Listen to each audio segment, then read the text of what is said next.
Welcome to Young Heretics. It's back to the Gulag with all of you. I probably should not be joking about this, but you have to laugh because this is such a dark subject. I've said that we're going to be going through Alexander Solzhenitsyn's entire Gulag archipelago. There's an abridged version, which is I highly recommend it. It's not like you miss out on anything essential, but the entire thing is 3 volumes long. Adds up to more than 1,000 pages. And I think it's crucially important. And I think it matters that we dwell with each volume. We've done the first volume. We did it a while back, a couple episodes of the first volume. Today, we're going to start in on the second volume.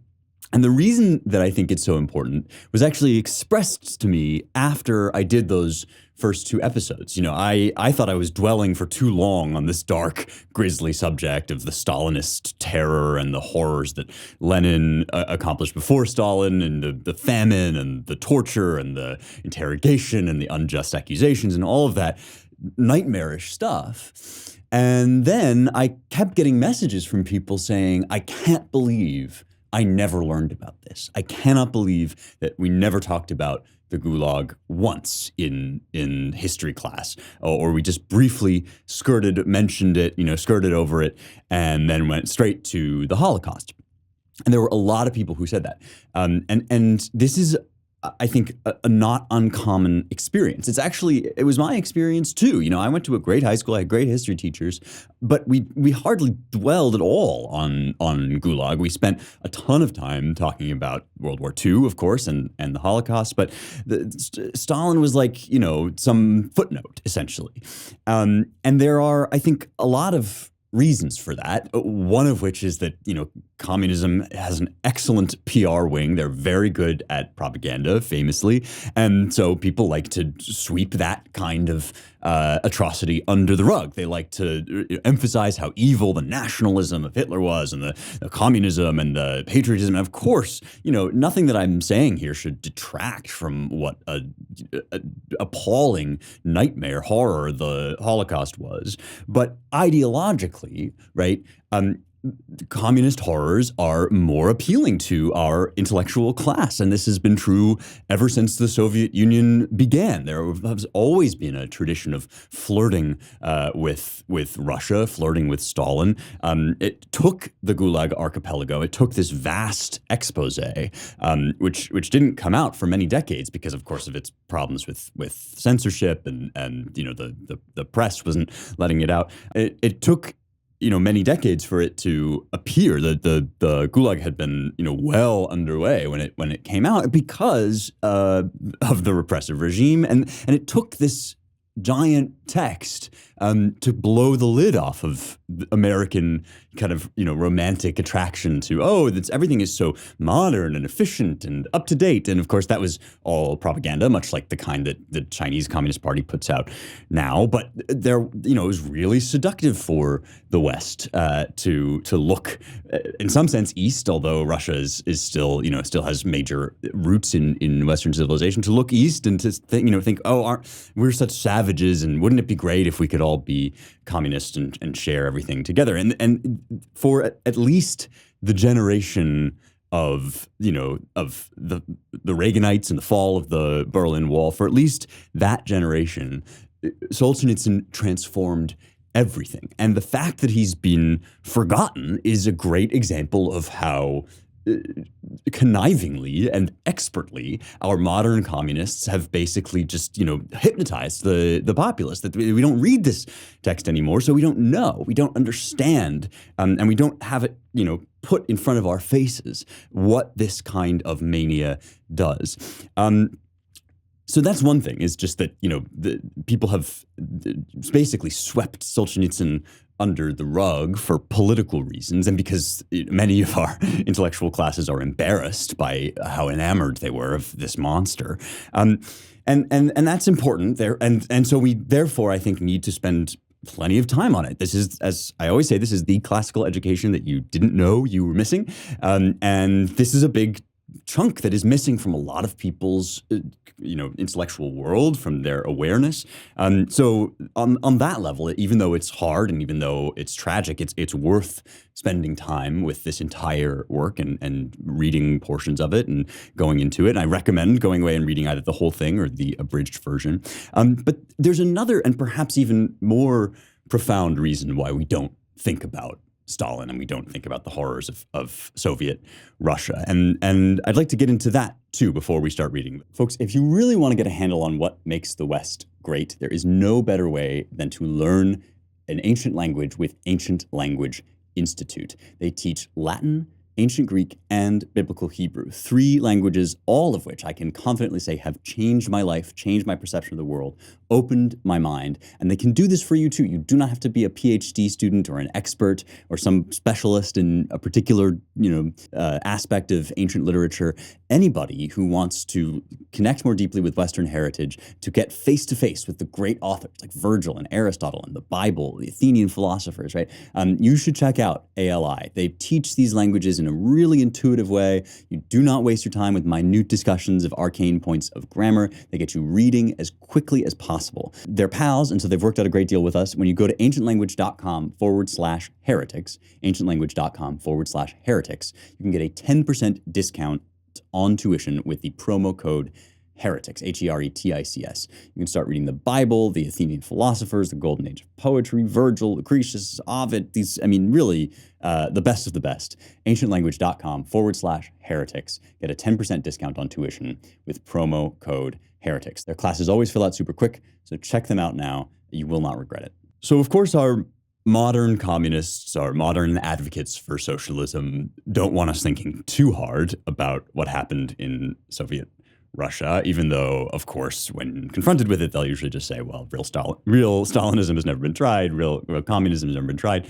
But I think that there is actually a spiritual reason why we can't bear to think and talk too much about the nightmare, the disaster of Stalinist and indeed just Soviet Russia, because one of the things that Solzhenitsyn emphasizes, remember, is that even though during the 30s, when Stalin's paranoia was becoming particularly acute, things went really bad, that it wasn't like that was the only time when people were being shoveled into the maw of this internment camp system, which, again, last time we talked about this, we sort of covered the history of it. I'm not going to talk as much about that. Volume 1 is kind of about, what was it like on the outside? How did people get from the outside in? How did they get arrested? Why did they get arrested? On these sort of vague suspicions of this paranoid leader operating under a wholly relativist system of morality. Andrei Vyshinsky and his, these commissars of justice, so-called, who would basically argue that because history was marching inevitably forward to the grand triumph of the proletariat, true and false, really, these are kind of invented categories on the way to this great utopia, and almost anything is justified, in bringing that utopia about. And besides which, how can you ever really know if somebody's guilty? So, that this kind of dark relativist Thrasimikian power politics rises up to the surface, as it does from time to time in the history of the West, and creates in the industrial age a horror on a scale unlike any other that we've ever seen. So that's, that was what we were talking about, the first 2 episodes, the history of how this came about, the history of Russia beforehand. But this second episode is really about what it was like in the camps. So after you had been, quote unquote, found guilty, which, remember, Solzhenitsyn was, what kind of labor were you put to? What sort of life did you live? What sort of punishment and torture did you undergo? And perhaps most importantly, what happened to your soul and the soul of those who were placed over you? Because there were, not everybody was equal in the camps. There were workers, and then there were people that were kind of given charge or, made favorites of the guards. So that's what this one is about. And I want to talk about the reason why we can't look head on at that. And like I said, some of it is just communist propaganda, modern communist propaganda. But more profoundly, I think that we can't bear to contemplate the fact that Hitler wasn't as unique as we would have liked him to be. We have made out of the Holocaust this unique horror. And there's a dimension in which that's true because anti-Semitism is such a long-standing sickness in the Western psyche. It's been the source of some of our worst atrocities throughout history. And, and of course the Jews are special. They're the chosen people of God. They're where Christianity comes from. And so to see them, dispatched en masse by this, venomous vermin of a madman, this Hitler, that was profound, and it was, of course, at the center also of World War II. And so for all of those reasons, this was a particularly momentous event, these millions of Jews dispatched. But on the level of atrocity, right, Hitler actually was not unique. And that's something that we can't bear to think, that this was not just a one-off event, but that in some ways it was an entire spirit that swept across the West in the 20th century, and not just Stalin either, but Mussolini, right? And these oppressive regimes which rose up in the wake of Nietzsche and the death of God. And I'm not at all accusing Nietzsche of having, caused the horrors of the 20th century, but I am saying that in, Nietzschean philosophy and Nietzsche's observance of the loss of absolute truth, the loss of all that is highest and pure, and the certainty that the Middle Ages had of the presence of God, right? What the madman says when in Nietzsche's work, in The Gay Science, when he says that God is dead, he says, we're going to have to make ourselves gods to make up for this.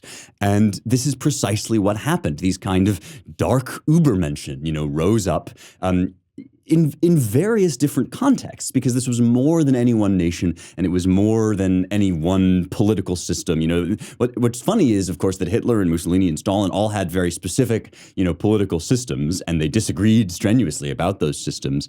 And yet the spirit of the age was alive in them in this kind of Hegelian sense that, they were they were essentially asserting themselves, their own vision of the future. And this is something that always happens when you start talking about history is moving in this grand direction. Whenever somebody starts talking in that way, you have to remember that what they're really saying is, I am moving in this way, because they're putting themselves in the position of seeing history from the outside. And that, of course, means that they have the right and the justification to do anything in defense of their values, right? Nietzsche talks about the transvaluation of all values. And a simpler way of talking about this is just the person, the man himself, has power to assert himself against and over all previous absolutes, all previous truths.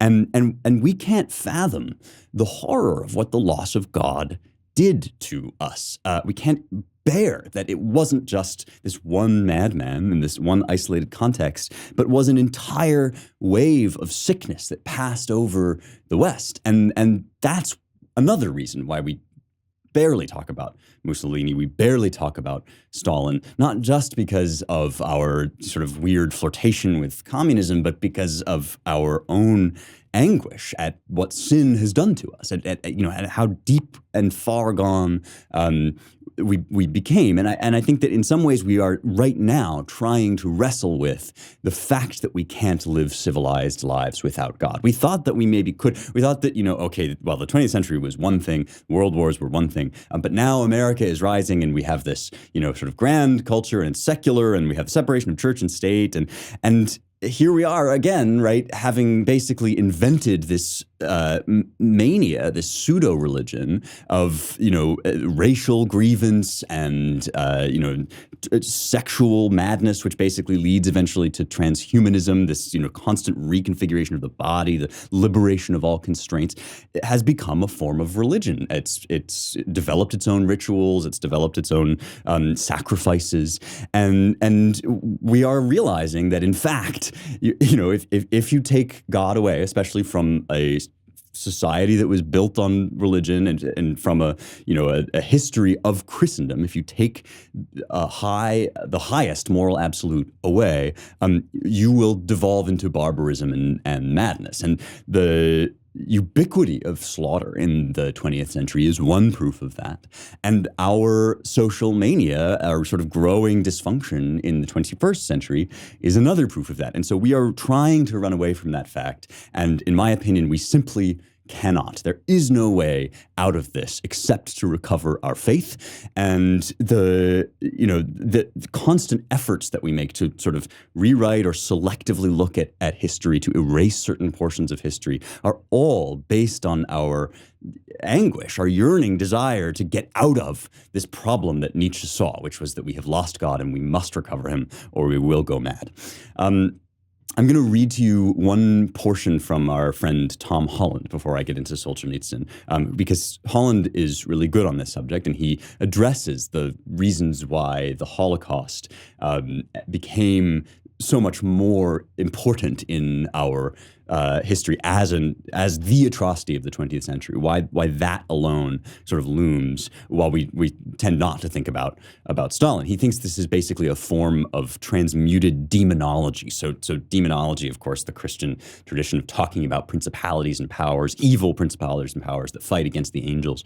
And Holland thinks that when we secularized, we basically just took that impulse and turned it onto Hitler and said that Hitler was Satan and arranged our whole hierarchy of demons from there. Let me read a portion from Dominion, which is his history of Christendom. Like a great earthquake, Christianity has sent reverberations across the world. First, there was the primal revolution, the revolution preached by St. Paul. Then there came the aftershocks, the revolution in the 11th century that set Latin Christendom upon its momentous course, the revolution commemorated as the Reformation, the revolution that killed God. That's the Nietzschean one.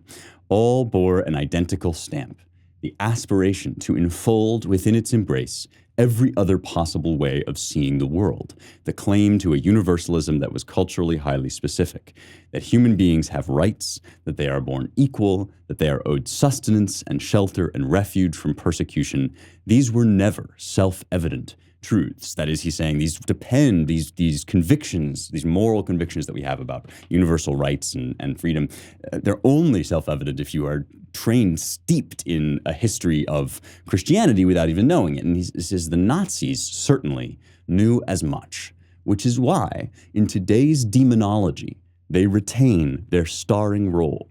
Communist dictators may have been no less murderous than fascist ones, but they, because communism was the expression of a concern for the oppressed masses, rarely seem as diabolical to people today. The measure of how Christian we as a society remain is that mass murder precipitated by racism tends to be seen as vastly more abhorrent than mass murder precipitated by an ambition to usher in a classless paradise. Think about that for a second, because I think he's really on to something. Holland is basically saying that because we are living in the wreckage of a Christian society, our Christian impulses determine how we evaluate even the atrocities that we now perpetrate, that we are kind of unable to escape from the things that Christ taught us, using, of course, the history of Jewish thought and, revolutionizing it into his own, new religion, that everybody is created in the image of God, that, all men are created equal, that the poor or the lowly have a certain importance, a certain spiritual importance. We are unable to bear the fact that without God, we have turned even that into a kind of atrocity. We've turned it into the basis for oppression and hatred and murder in untold numbers. And so instead, we kind of, we elevate the murder in untold numbers that sort of fits with the weird wreckage of our Christianity. And we only look at and condemn murder that, negates our sort of Christianity, because we're trying to hold on to Christianity without God. And it's, of course that turns us into monsters and neurotics. So let's talk about this second volume of the Gulag Archipelago, because in fact, it turns out that many of these themes are implicitly worked out. There's an amazing symbolism in what happens to the Gulag, in that it becomes its own form of sort of dark, inverted religious sacrifice. I'm going to get into that as we talk about it. But first, let's just read what Solzhenitsyn has to say precisely on this topic. So speaking of Stalinist Soviet Russia. I went to the grocery store the other day, and there was precisely one chicken on the shelf, and it cost about $100. I'm exaggerating here, but of course, inflation is out of control. The people that can help you with this are American Hartford Gold. You have noticed everything getting more expensive, I'm sure. We are in the middle of the biggest economic crisis since 2008, and our government seems to think that the way to fix this is to simply print money through a fire hose. This is not going to make things better, right? And so inflation is a fact of life. It's a reality. We need to be cognizant of it. And there are ways to protect against it, one of which is to diversify a portion of your portfolio into physical gold and silver. American Hartford Gold can show you how to do this. They can help you to do it. And they'll even help you move your existing IRA or 401k out of the volatile stock market into a precious metals IRA. They make this easy. As you know, I want all of my listeners to have vast empires of gold and silver and to rule the world in the coming apocalypse. American Hartford Gold is a premier sponsor of the Young Heretics empire. And you can tell because they're offering $1,500 of free silver on your first qualifying order when you text Heretics, Heretics, to 65532. So one more time, you text the word Heretics to the number 65532, and you get $1,500 of free silver on your first qualifying order. Don't wait until inflation gets even worse. Go buy some gold with American Hartford Gold. We're going back here to just after the Russian Revolution, remember 1917, and Solzhenitsyn writes, in August 1918, several days before the attempt on his life by Fanya Kaplan, Vladimir Ilyich Lenin wrote in a telegram to Yevgenia Bosch and to the Penza Provincial Executive Committee they were unable to cope with a peasant revolt. Lock up all the doubtful ones, not guilty, mind you, but doubtful, says Solzhenitsyn, in a concentration camp outside the city. And in addition, carry out merciless mass terror. This was before the decree. Only on September 5th, 1918, 10 days after this telegram, was the decree on the Red Terror published, which was signed by Petrovsky, Kursky, and Bonch-Brievich. In addition to the instructions on mass executions, it stated in particular, secure the Soviet Republic against its class enemies by isolating them in concentration camps. So that is where this term, concentration camps, was discovered and immediately seized upon and confirmed, one of the principal terms of the 20th century, and it was to have a big international future. And this is when it was born, in August and September 1918. The word itself had already been used during World War I, but in relation to POWs and undesirable foreigners. But here, in 1918, it was for the first time applied to the citizens of one's own country. The switch in meaning is easily comprehended. Concentration camps for POWs were not prisons, but a necessary precautionary concentration of the POWs. And so, too, for doubtful compatriots, extrajudicial precautionary concentration was now proposed. For an energetic mind which could visualize barbed wire surrounding prisoners who had not been tried, the necessary term was right at hand. Concentration camps. He's saying this was the origin of this sick practice of treating untried people on the basis purely of their class, right? Class enemies, their stance in relationship to the ideology of the state, treating them like a disease to be quarantined. And now, let me be clear, because we do a lot of kind of overblown, overheated rhetoric when we talk about, COVID quarantine and stuff like that. And what I'm not saying at all is that we are, at the level of mass concentration camps. But what I'm saying is that Solzhenitsyn is here identifying the root of the idea that concentration camps are founded on. And it comes from Leninist Russia, this idea that there are people in vast elements of your society that are simply undesirable, not because, they've done anything wrong necessarily, although we may invent any number of things that they've done wrong, but simply because they are dangerous elements to the coming transformation, right? To the coming revolution, the coming utopia. And this is how the Gulag is born. What happens in the next, pages of this volume is simply that monasteries in the remote archipelagos of Russia are transformed into concentration camps. And this is why I say the symbolism of it is almost too much to bear. That, of course, socialism, communism generally, but socialism and Soviet government is remarkably hostile toward organized religion, especially Christianity. We talked already about how the efforts that they made to break up and dissolve and undo the church. And therefore, there's just all of this land, just like in the French Revolution. There's all this wealth and land for the taking that has been used for religious observance that now will be appropriated for the revolution. So here's what Solzhenitsyn writes. This is, remember, at the beginning chronologically of all of this. And so he describes that the fact that there's sort of more leniency at the beginning, and then as Stalin especially starts to crack down, it gets worse and worse. He says, the prisoners were allowed to use up 9 rubles a month out of money orders from home, and there was a prison commissary in the chapel of German, and 1 parcel a month could be received, which was opened and inspected in the ISCH, and if you didn't bribe them, they would announce that much of what had been sent you was prohibited. Grits, for example. In the Nikolskaya Church and in the Opensky Cathedral, the bunks rose 4 tiers high. So not just monasteries, but churches and cathedrals, right, turn into prisons and labor camps. Nor was the 13th Company any less crowded in the block attached to the Preobrazhensky Cathedral. Imagine the crowded mass of prisoners at that entrance, 3,500 stampeding back to quarters on returning from work. It took an hour's wait in line to get hot water at the boilers. On Saturdays, the evening roll calls dragged out till very, very late at night, like the former religious services. They were very particular about hygiene, of course. Prisoners were forced to have heads clipped and beards shaved off. Also, all priests, one after another. In addition, they cut all the flaps off long clothing, particularly cassocks, of course, for they were a principal point of infection. The Chekists had greatcoats which reached right down to the ground. The Chekists, the secret police, right?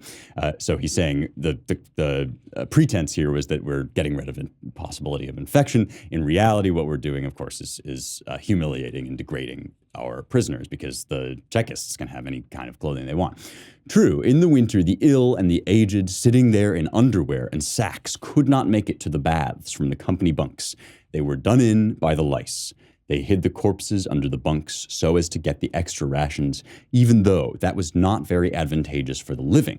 The lice crawled from the cold corpses onto the warm, living survivors. In the Kremlin, there was a bad medical section with a bad hospital, and in the remoter parts of Solovki, there was no medicine at all. The sole exception was the Golgotha Crucifixion Monastery on Anzer, a penalty work party where they cured patients by murdering them. There, in the Golgotha Church, prisoners lay dying from lack of food and from cruelty, enfeebled priests next to syphilitics, and aged invalids next to young thieves. At the request of the dying, and in order to ease his own problem, the Golgotha doctor gave terminal cases strychnine, and in the winter, the bearded corpses in their underwear were kept in the church for a long time. Then they were put in the vestibule, stacked standing up, since that way they took up less space. And when they carried them out, they gave them a shove and let them roll on down Golgotha Hill. And here's a footnote. This is an unusual name for a church and monastery not encountered anywhere else. According to legend, a manuscript of the 18th century in the State Public Library, Solovetsky Paterik, The Lives of the Solovetsky Fathers, on June 18th, 1712, the monk priest Job, during an all-night prayer vigil at the foot of his hill, saw a vision of the Mother of God in all the glory of heaven, and she said to him, "This hill from henceforth shall be called Golgotha, and on it shall be built a church and a monastery of the crucifixion, and it will be whitened by the sufferings of countless multitudes." That is what they named it, and they built it there for more than 200 years. The prophecy was an empty one, and it did not seem likely it would ever come true. But after the Solovetsky camp, no one could any longer say this.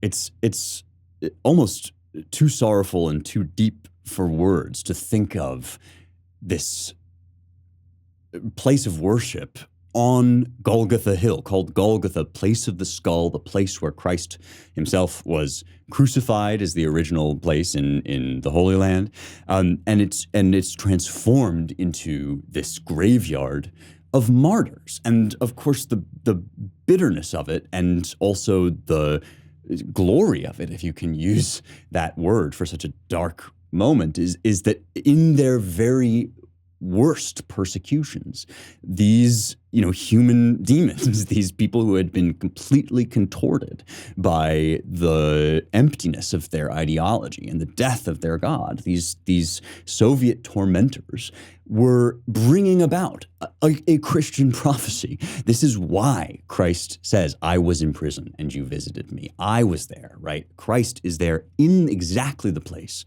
where the world feels it has most conquered him. In the moment that the entire world thinks that Christ has been defeated, there he is most present. And so here are these people, these innocents, some of them just regular schmucks, some of them in fact priests, transformed into living embodiments of the reality of what happens in the world if left alone without God. They crucify and they crucify and they crucify.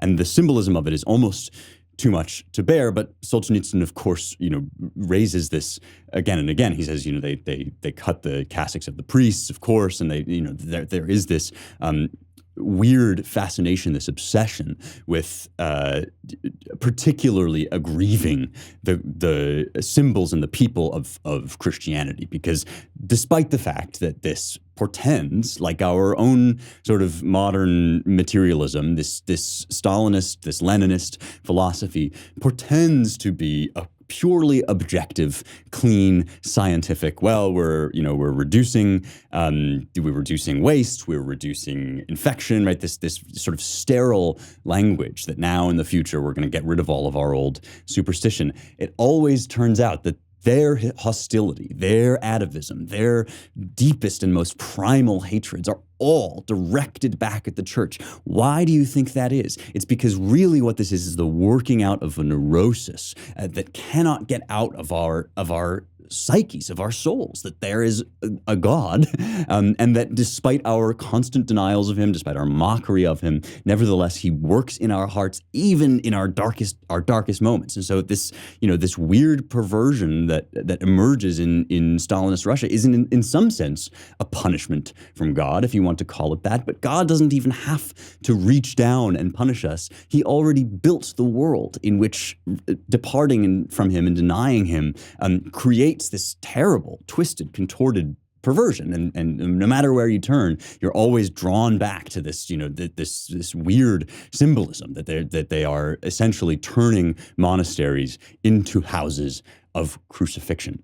I want to stress also something that Solzhenitsyn says here in passing, but elaborates on further elsewhere, and that is this idea of curing. Here they cured the patients by murdering them. I'm going to read out at greater length how this philosophy worked, because my jaw dropped when I read this, and you'll see why.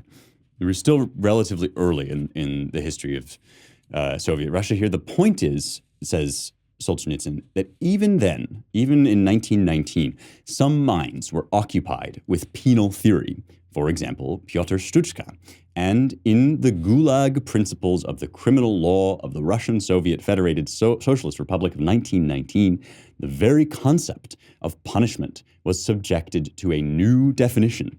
Punishment, it was there very refreshingly affirmed, is neither revenge, the workers' and peasants' state was not taking vengeance on an offender, nor expiation of guilt. There is no such thing as individual guilt, merely class causation, but a defensive measure to protect the social structure, a measure of social defense. Once it is accepted as a measure of social defense, rather, then it follows that war is war, and you either have to shoot, the supreme measure of social defense, or else imprison. But in this, the idea of correction had somehow gotten muddied, though in that very same 1919, the 8th Congress of the party had called for correction, and foremost, it had become incomprehensible. What should one be corrected for if there had been no guilt? It was hardly possible to be corrected for class causation.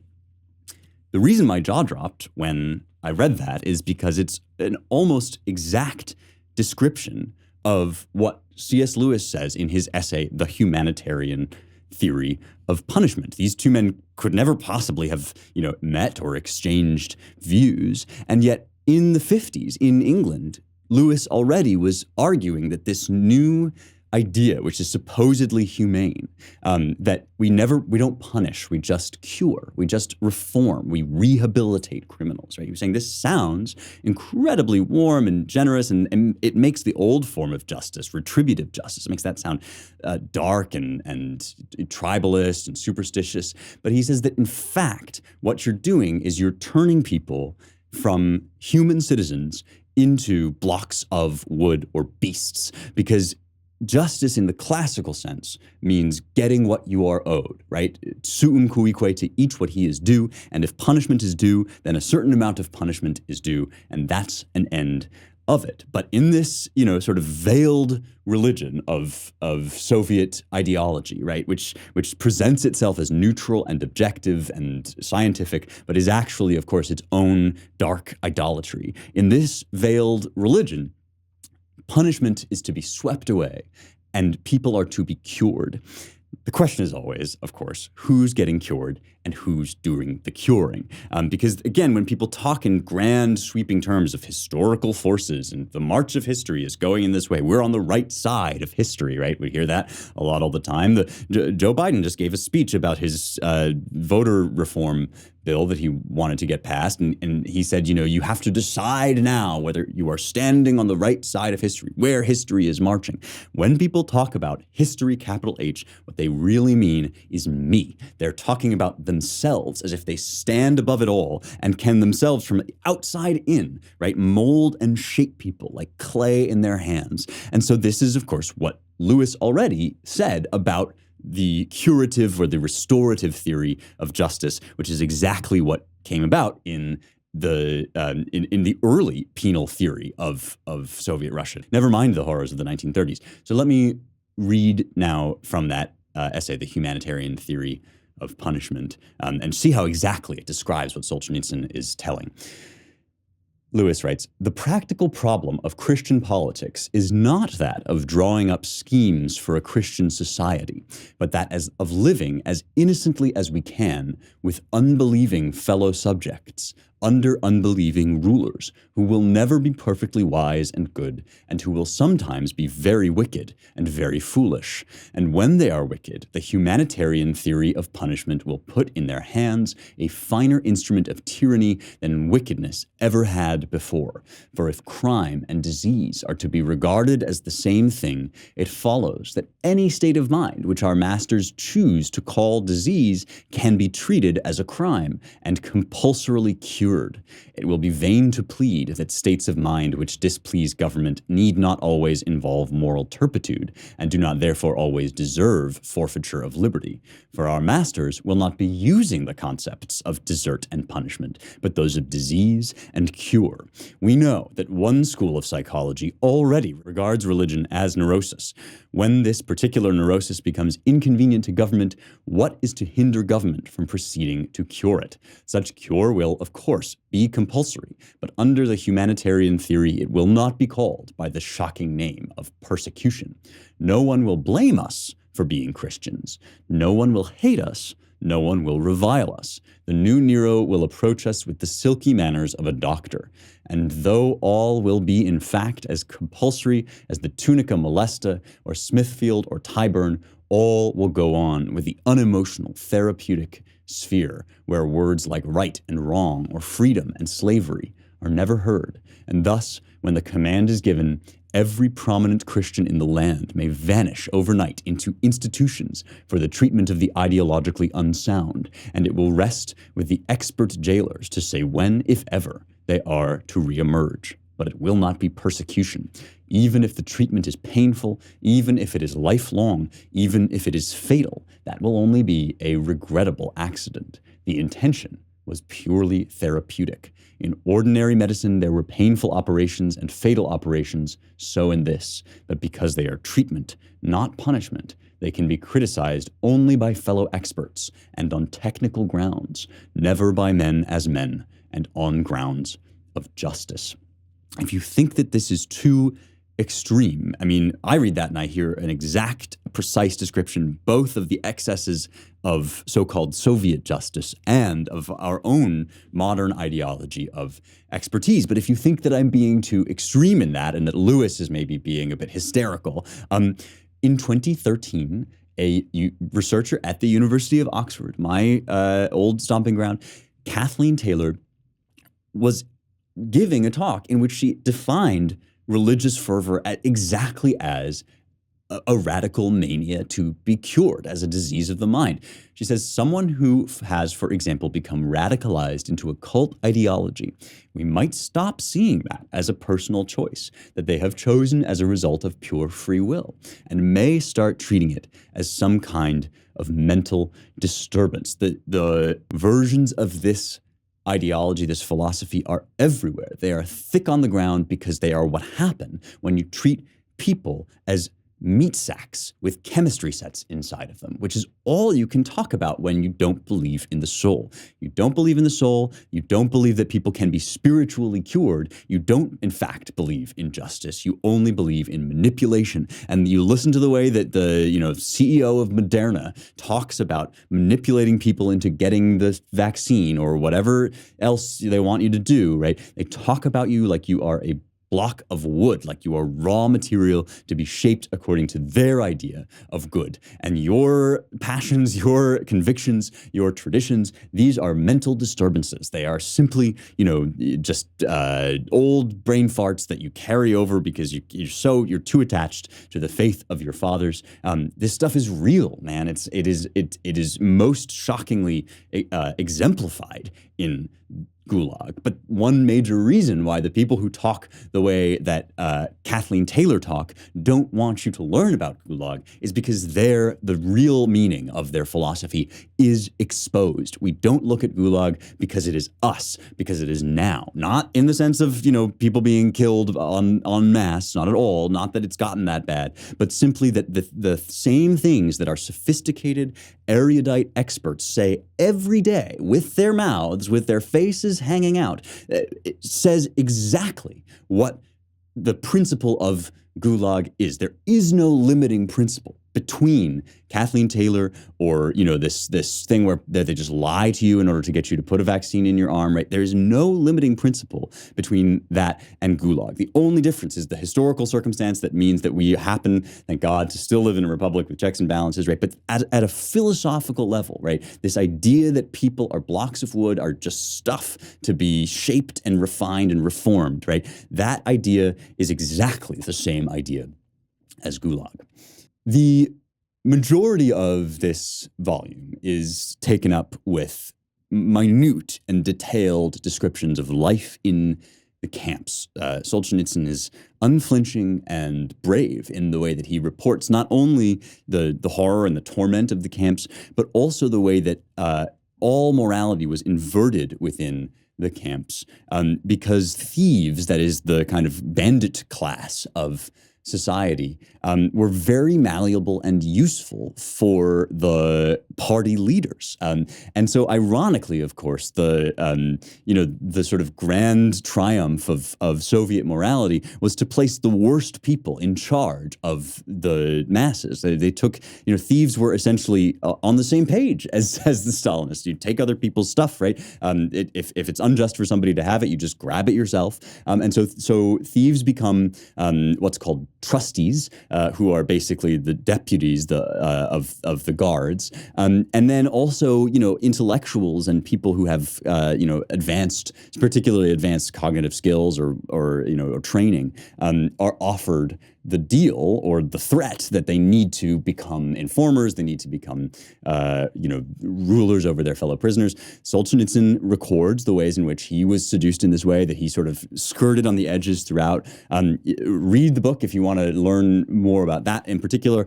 I do not want to belabor you with endless passages of how awful it was in camps. We've read plenty of that already. I'm going to read just a couple so that you get a flavor for it, and then I'm going to talk about the faithful, because I've been arguing that this is a religion, just like our modern civic religion. This Stalinist Soviet ideology became a kind of replacement or dark or shadow religion. So we're going to talk about that. But first, let's just read a little bit about what it was like. This is about what's called he calls them the last leggers, the people who are so neglected and abandoned by camp leadership that they're about to die.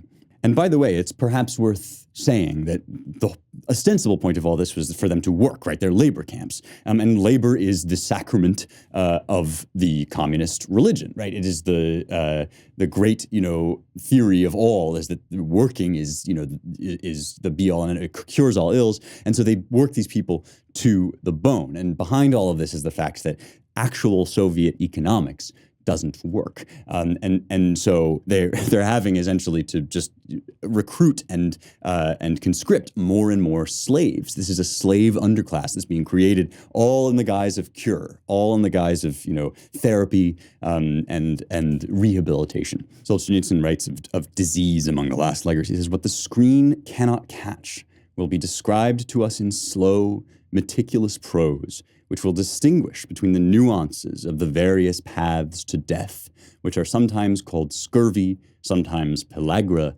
sometimes alimentary dystrophy. For instance, if there is blood on your bread after you have taken a bite, that is scurvy. From then on, your teeth begin to fall out, your gums rot, ulcers appear on your legs, your flesh will begin to fall off in whole chunks, and you will begin to smell like a corpse. Your bloated legs collapse. They refuse to take such cases into the hospital, and they crawl on all fours around the camp compound. But if your face grows dark and your skin begins to peel and your entire organism is racked by diarrhea, this is pellagra.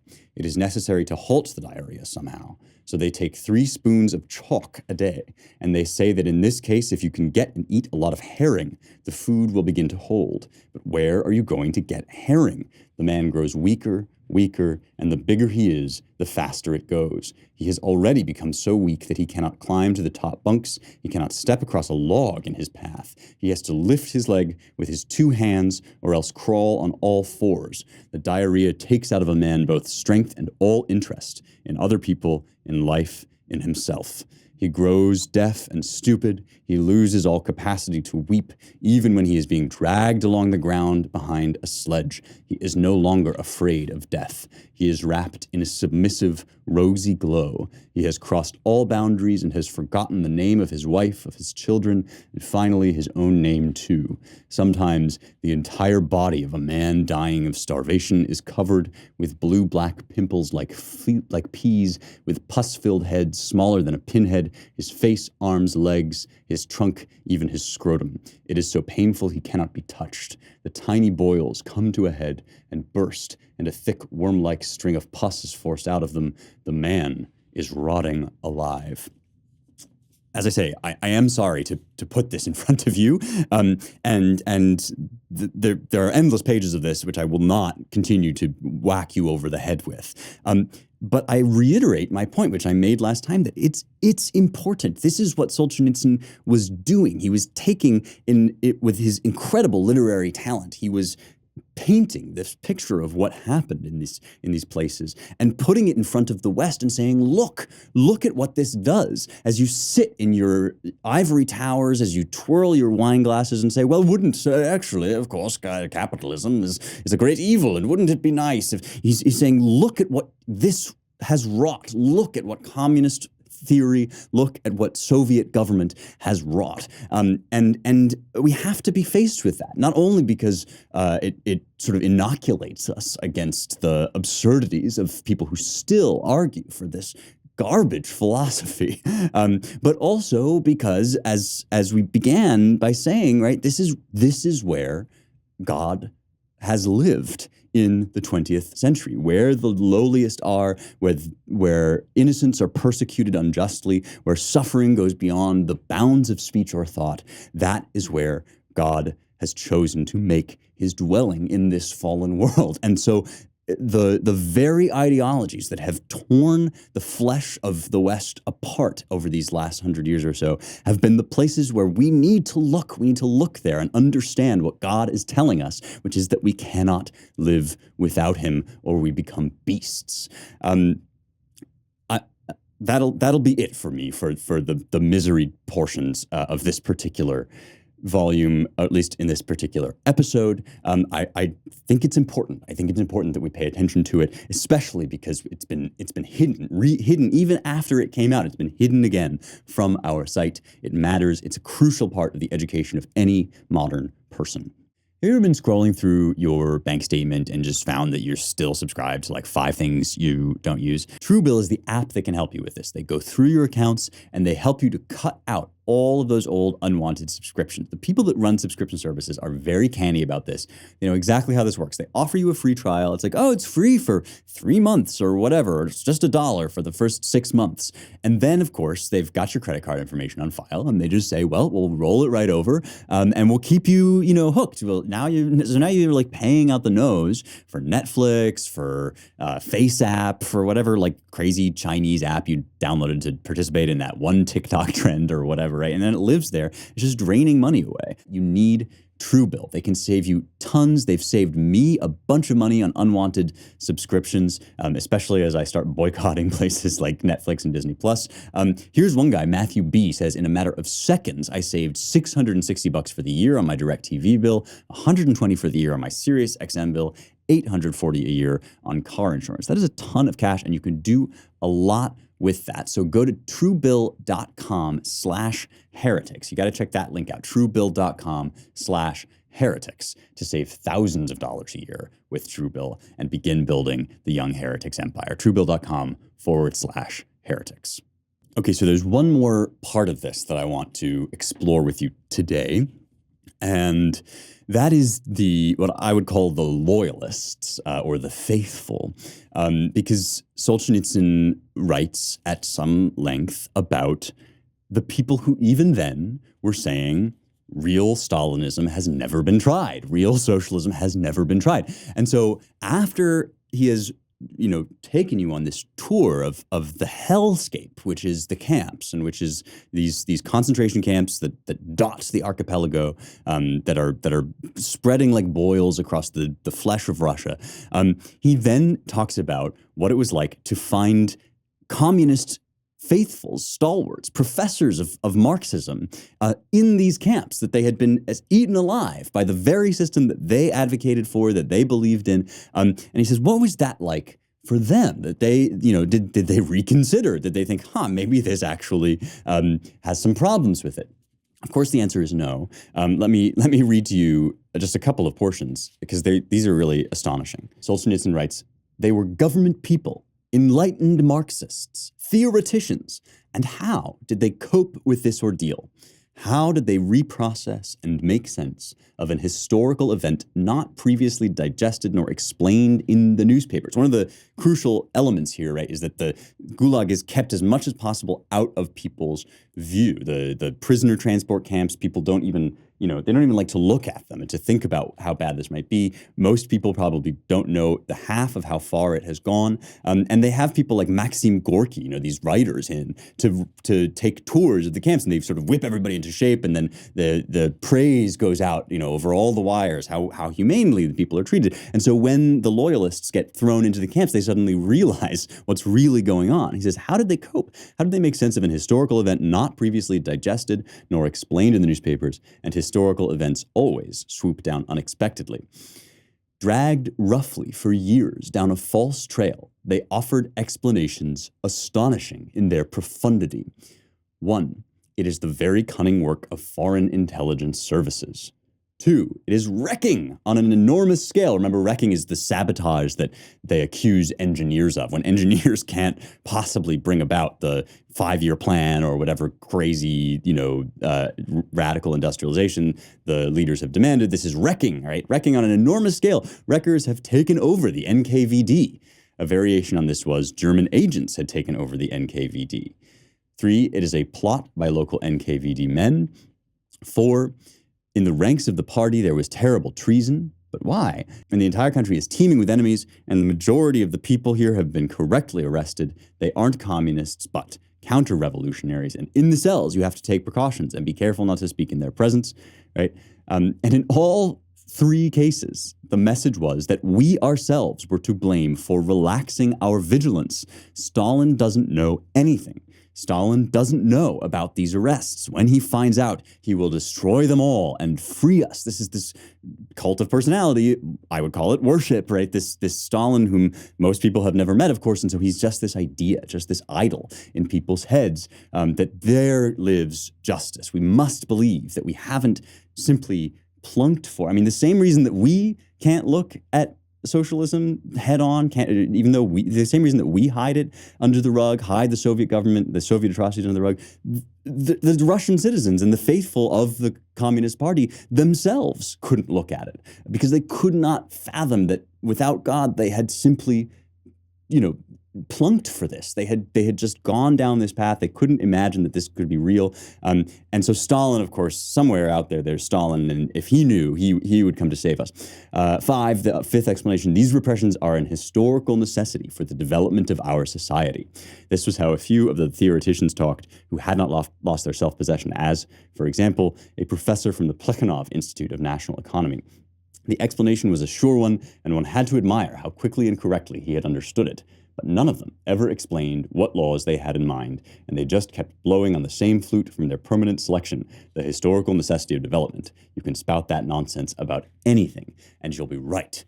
So let's just spend some time with these professors, right? The people who had taught the not only the philosophy of Marx, but then the political theory of Soviet government, and of course the socialist ideology that sort of comes in between those two things, the intermediary socialism that comes in between those two things. Solzhenitsyn imagines, or rather, he doesn't imagine. He had many conversations with these real ideological stalwarts, and he kind of combines them all into one amalgam conversation. He says, here's what would happen. You go up to one of these guys, you say, hello, you're not too crowded? No, says the professor, it's all right. Have you been in the jug long then? Long enough. Are you past the halfway mark? Just. Look over there. How poverty-stricken our villages are. Straw thatch, crooked huts. An inheritance from the Tsarist regime. So he's trying here to confront this ideologue with the visible evidence of what ruin and damage the Soviet regime has wrought. He says, this is an inheritance from the Tsarist regime. Well, but we've already had 30 Soviet years. That's an insignificant period historically. It's terrible that the collective farmers are starving. But have you looked in all their ovens? Just ask any collective farmer in our compartment. Everyone in jail is embittered and prejudiced. But I've seen collective farms myself. That means they were uncharacteristic. True collective farming has never been tried. This is a person who's sitting in prison, right? Unjustly imprisoned for something he didn't do on the suspicion of a megalomaniac. And he's out here saying, with the evidence of my eyes, I see what's going on. And it's really just, it's just a holdover from the Tsarist regime. If we just push forward long enough, you still hear people say this, right? Well, it's only because we're so deeply entrenched in slavery and capitalism that our socialist policies are making everybody miserable. If we just spend a little more money, if we just appropriate a little more wealth from the people, right? It's always that way. It's like we've gone this tiny, step down this road. It's making us miserable. But what we really have to do is go infinitely all the way down that road, and then we'll have utopia. All of our misery is just because, of the leftovers of the bad past. It's amazing to find this recorded in the Gulag, right? In the transport mechanisms between different labor camps. And this is because of this transmuted faith that without a real religion, people have to worship something, and the person they worship is Stalin. There's one more portion that I'll read just to this effect, and then we will close out and leave the gulags for now. And this is not just about the communist faithfuls, but about everybody. He starts describing, this is a chapter called The Czechs as a Nation. Czechs are prisoners, and he says that they form basically their own culture and their own nation within the camps.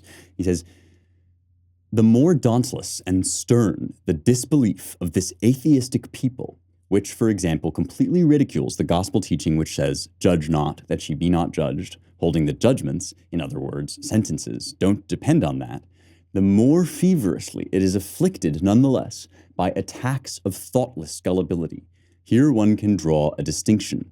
Within that closely circumscribed field of vision where the Czech can see well, he believes in nothing, but deprived of an abstract vision, deprived of historical perspective, he swallows with the innocence of a savage any far-fetched rumor, any native miracles.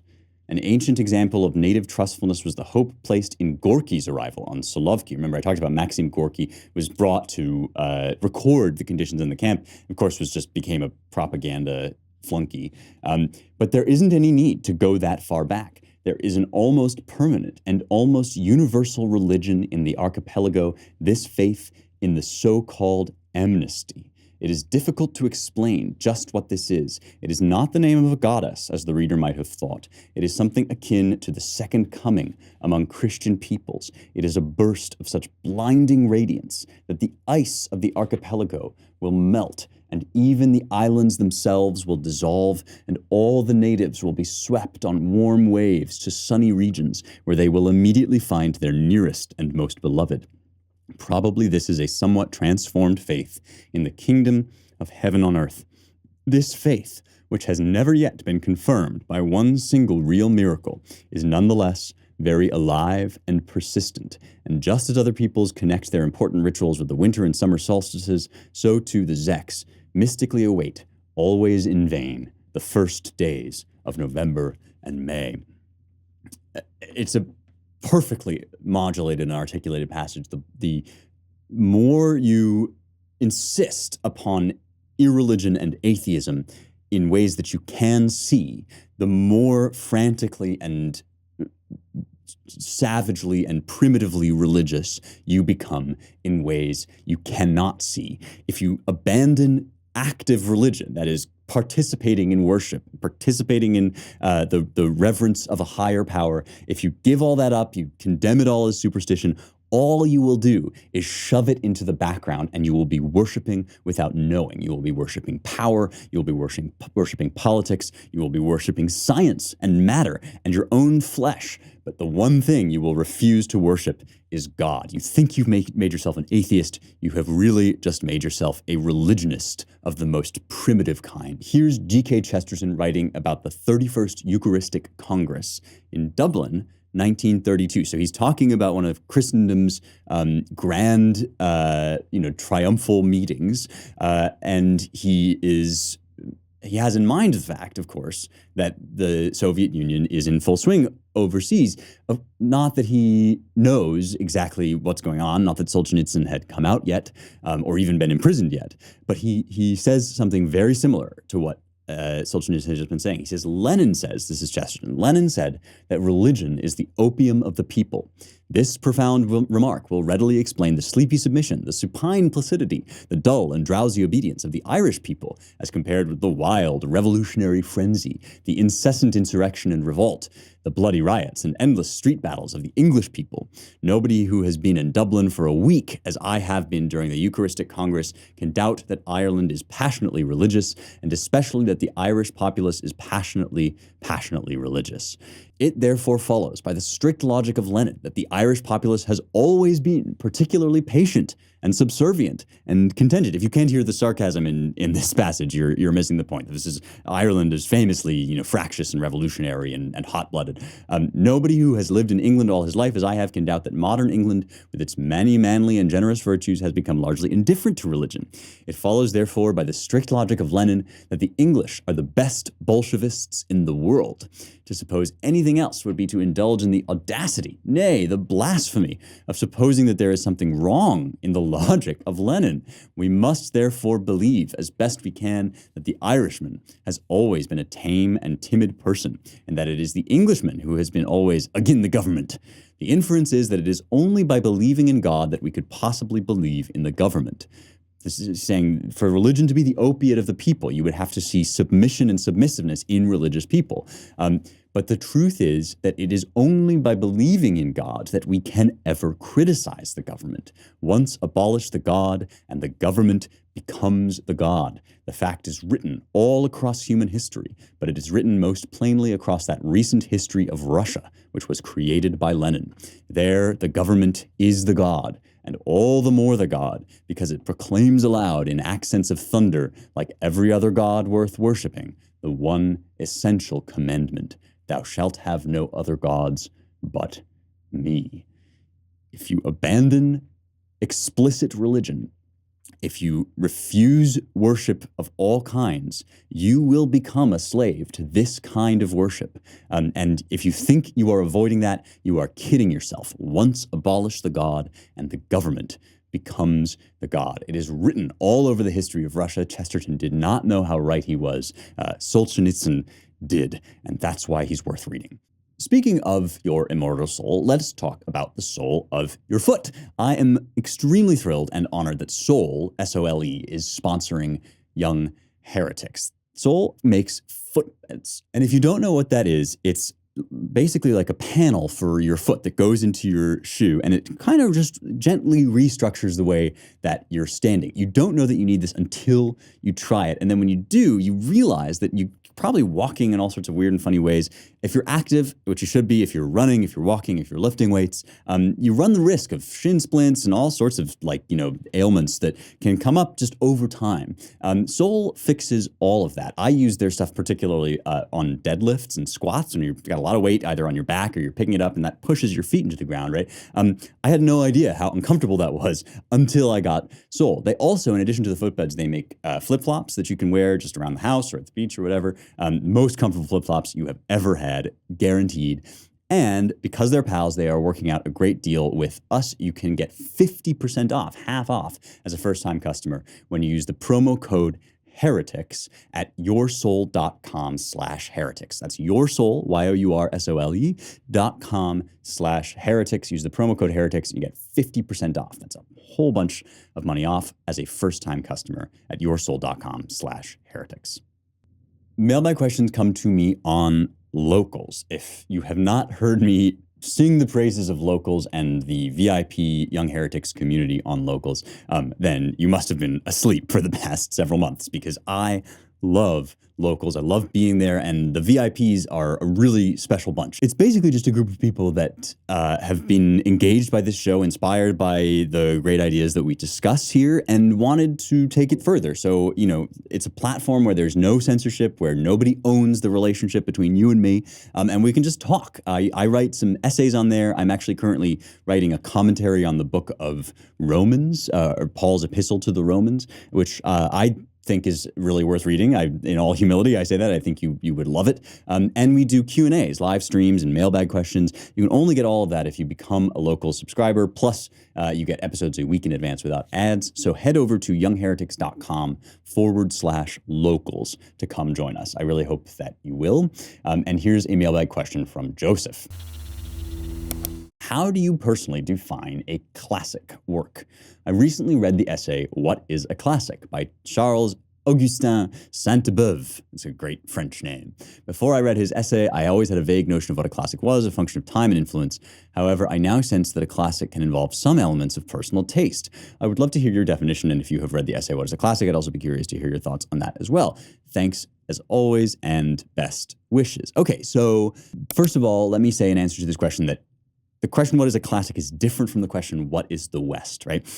We've talked about that a fair bit on this show, right? The West, in my opinion, is the cultural inheritance of Athens and Jerusalem, these two titanic civilizations which went through golden ages and disasters, and which produced this flower of literature and art and philosophy and thought that then kind of intermingled and spread across Europe and has also spread to many other places, not bound by place, right? I mean, one of the great Westerners of today, I always say, is Cardinal Sarah, and of course he's Ghanaian. And so, when people say that this is a racist concept or it's time bound or space bound, it's not so.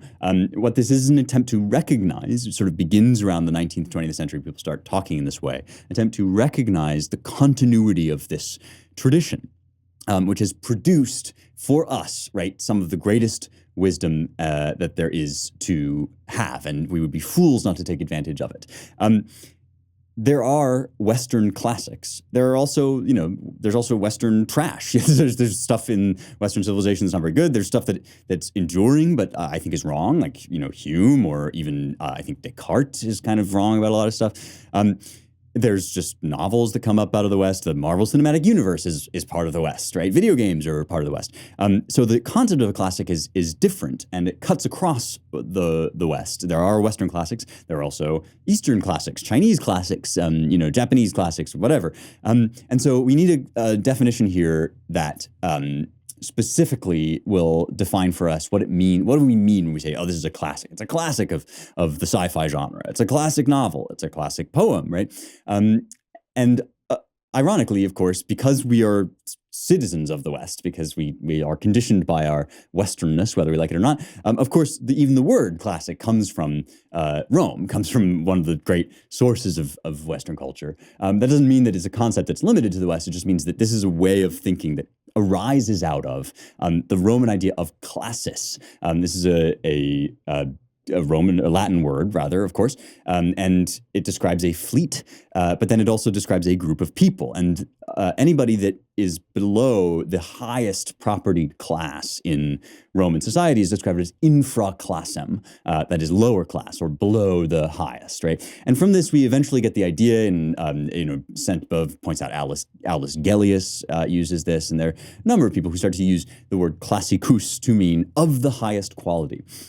And so really what we're talking about is a way of judging which works of culture, which literature, which poetry, which historical works are of the just very first class.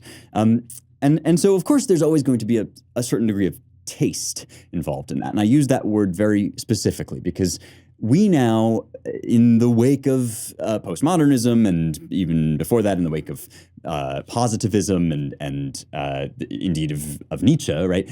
We now have this idea that subjective experiences are arbitrary experiences. That when we evaluate something, I say I like this. What we really just mean is that I am having a positive experience. We're not saying anything at all about the work, right? Lewis talks about this in The Abolition of Man, and I don't think that's true at all. I think that you can make a distinction between your personal pet reaction to something, I have a deep connection to this work, versus I can see in it a kind of quality that makes it great, right? And you might actually find certain things not that great that are amazing. I've never been super passionate about Lord of the Rings, but when I read it, I can tell that it's a great work, a classic of its genre, really an originator in some ways of its genre.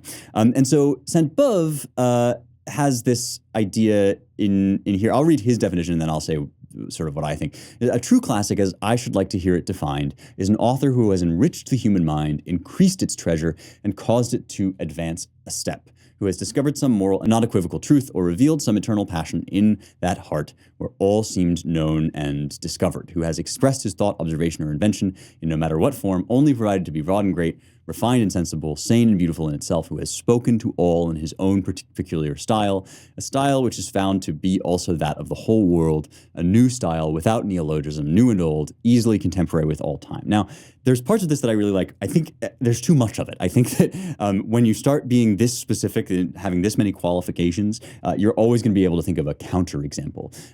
But I think the first part is really good. An author who has enriched the human mind, increased its treasure, and caused it to advance a step, who has discovered some moral and not equivocal truth. These are not arbitrary or purely subjective things. This is something, it may take a refined critical sensibility to discern this. And you may need to read critics to reveal to you that why something is a classic, or why it has endured. But it's not purely arbitrary why things endure. The only other thing that I will say is that the dimension of time is important here, and I don't know if Senpa emphasizes it enough, right? That something having endured is in itself a kind of marker or reveals that there might be something in it, which speaks to people. So these two things have to be held up together, right? Not everything that endures is great, and not everything that is great endures. But things which do endure on account of their greatness are what classics is, in my view.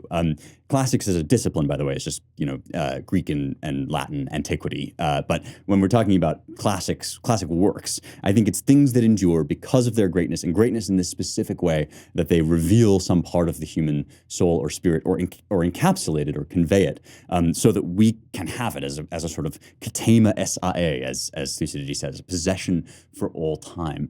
And these things, although they endure, and although we have a vast kind of repository now of works that have endured throughout time, they do sometimes kind of come up at different eras. So sometimes Aquinas is really popular, sometimes he's not. Sometimes Plato's Republic is considered his great work, sometimes Plato's Timaeus is considered his great work. And so there is an interaction between the spirit of an age, right? What's going on at this time? What's the digital revolution like, that causes certain classics to be more, shall we say, relevant than others. And yet you can still encounter in a work, whether or not it's particularly relevant at this moment, you can feel that it captured something for all time in such a precise and powerful way that is why it has endured. Things that endure because of their expressive or historical communicative greatness, to me, in my understanding, are classics. There is personal taste involved, but not arbitrary personal taste. I hope that answers your question. Thanks for asking it. I will see you back on Locals. One more time, if you do want to join, please come be part of this. It's youngheretics.com/locals. That's it for me. If you like this show, you will love the Claremont Institute, where I work. We put out 2 publications, the Claremont Review of Books and the American Mind. And you can help support our work at claremont.org/donate. I hope you will. We are a think tank that defends the American idea, which is worth defending. And if you donate, let us know in the notes that you heard about us through Young Heretics. All right, folks, thanks as always for joining me. I will see you next week for more truth, beauty, and the stuff that matters.